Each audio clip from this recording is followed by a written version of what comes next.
kanina, he had no message for everyone. But it was so long, and sinabi niya, lahat ng ginawa niya ay para sa bansa.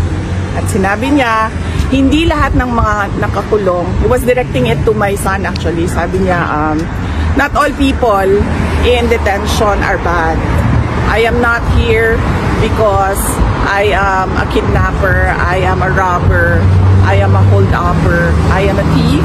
I am here because I did things for my country.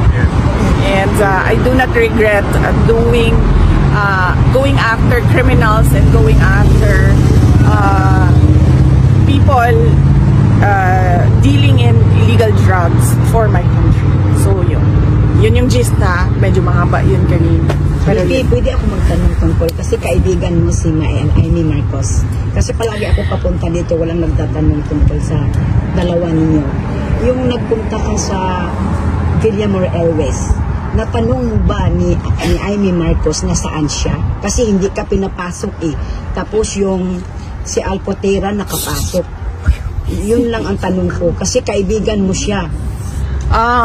Diba kung kaibigan mo siya, nandoon siya sa'yo? Wait ma'am, sandali ha. Kasi hindi ko na kasi maalala ma'am. Tingnan ko lang yung chat namin ma'am. Kung nag-ausap kami nung araw na yun ma'am. Maraming March 11 yun, no? Okay, importante naman ito. Kasagutin niya. Hanapin ko lang ma'am kung meron kaming chat that day, March 11. Pero sa maalala ko lang ma'am, wait lang. Tingnan na lang natin para hindi.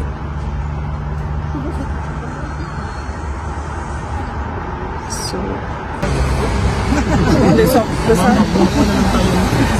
is very important. That is very important because si BP is very trusted with Amy Marcos. Baka yan ang manggulo sa 2028. Yes, yeah, I know. Marcos is traitor. Calm down. Yeah, I know. Wala kami during the ma'am. That is very important, BP. Okay lang. Wala ma'am. Wala kami. Hindi mo siya natanong.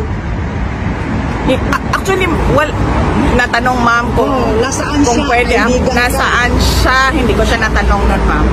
Bakit hindi siya doon sa Villamor Airways kung tapat siya sa'yo, tapat siya sa mga Duterte?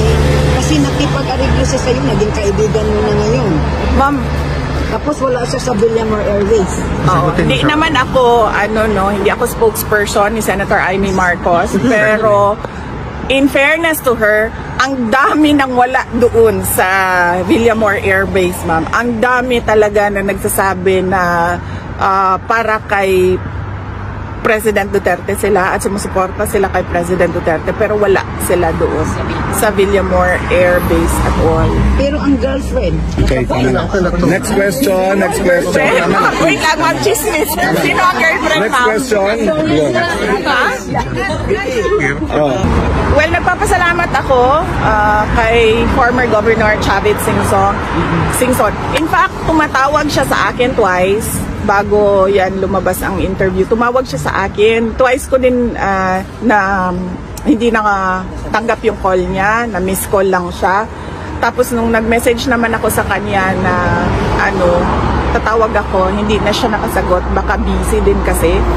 So, nagpapasalamat ako sa kanyang suporta. At isa siya sa mga tao na kilala ko na maayos kausap at may prinsipyo na tao.